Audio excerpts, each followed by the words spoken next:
growing interconnectedness across borders and boundaries. Shapes in social arrangements and relationships begins. Convergence of management practices and benchmarking. This will come in, I think, in the chapter on economics. All right? Benchmarking, ISO, Sprint, all these things, they're global. You measure yourself against these global practices. You know, for example, in terms of education, we have the idea of what a university degree is across countries. We know so that if you move to the States, you'll have your degree accepted there, accepted. Again, compressing of time and space. We've talked about that. Compression of time and space meaning you can do things in real time. Threats to national sovereignty. I will be talking about that in my tutorial. Development of risk society. I've just talked about that. Capital flows. We've discussed this. Inflation and rises in commodity prices. Now, interestingly, this one. When we first came to Singapore, it was so cheap here. It was wonderful. Oh, fantastic place. We came here to buy things. Now you come to UK to buy things. Commodity prices have gone up. Why? Because people are buying in the world markets. And particularly one buyer. Who's that? China. The prices have gone up and up for raw materials, particularly coal. That's why Australia is doing so well. Indonesia. Coal. Indonesia is in problems. It's selling everything at the moment. They've got some other things as well, but otherwise. Commodity prices. Again, rising commodity prices. Again, the rise of the global city. Now, would you say that Singapore is a global city? Yes, I would say Singapore is very much a global city. Because it's all it is, that's all you are, isn't it? You're not an island, you're a city. It's a city-state. And you connect to other cities. You connect to New York, you connect to Washington, you connect to London, you connect to Paris, you connect to Beijing, you connect to Shanghai. The rise of the global city transnationally. You don't connect to the UK, you connect to London. Yeah? Why do you think the London degree has got such a brand? It's London. Why do you think South Bank University says University of South Bank, London? London's important. It contains within it those connectivity.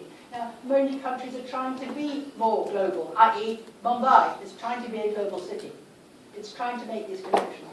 And Saskia Sassen is somebody who writes about the rise of the global city as opposed to the nation state. Here, the rise of terrorism on a global scale. Terrorism is not necessarily that terrorism is massively global, but it's organized globally.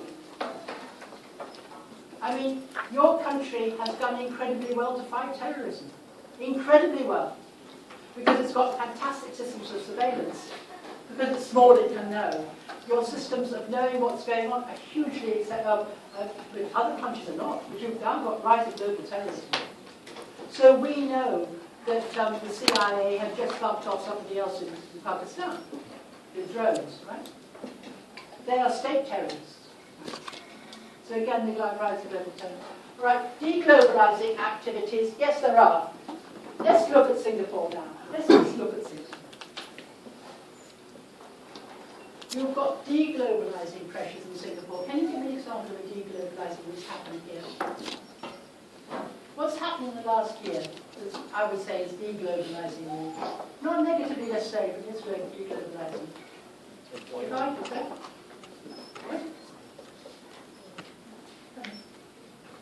Right, I'll tell you what, easy one. The borders are no longer so porous. Your borders are no longer so porous. It's more difficult to get a work permit here than it was 2 years ago. Much more difficult. Why?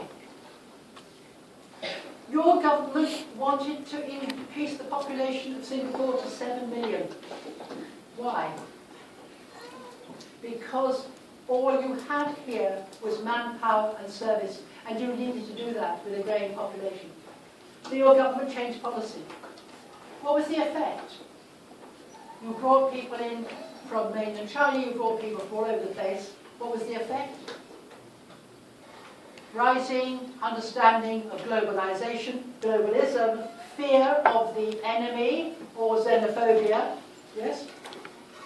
Oh, overcrowded, we have been flooded, yes? No room on the tube now. No, MRT.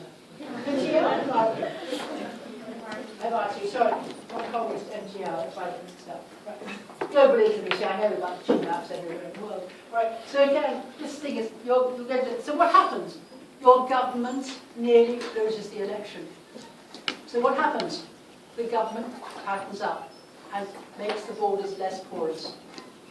Terrorism. When I first came into Singapore, I just come in.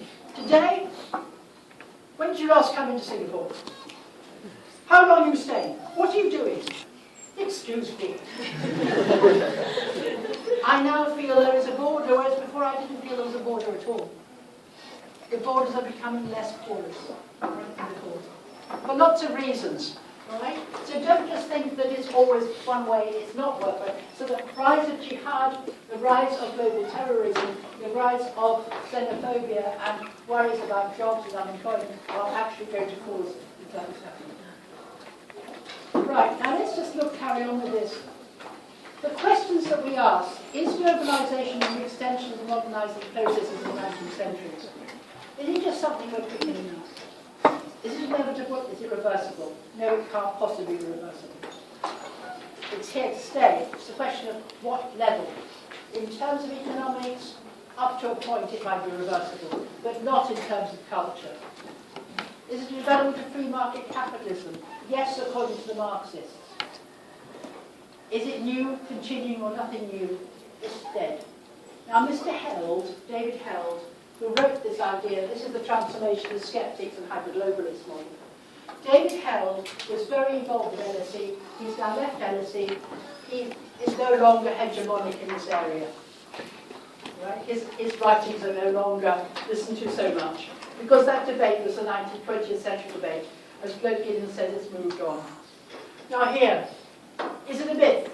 An ideological discourse which prevents understanding the real class relationships of the capitalist market. Now here, capitalism in a new dress. This is the idea of globalization as a myth. Right? It's a different stage in history.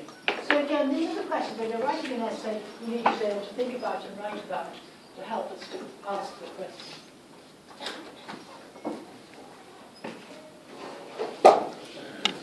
Now, let's look at materialism, just be clear.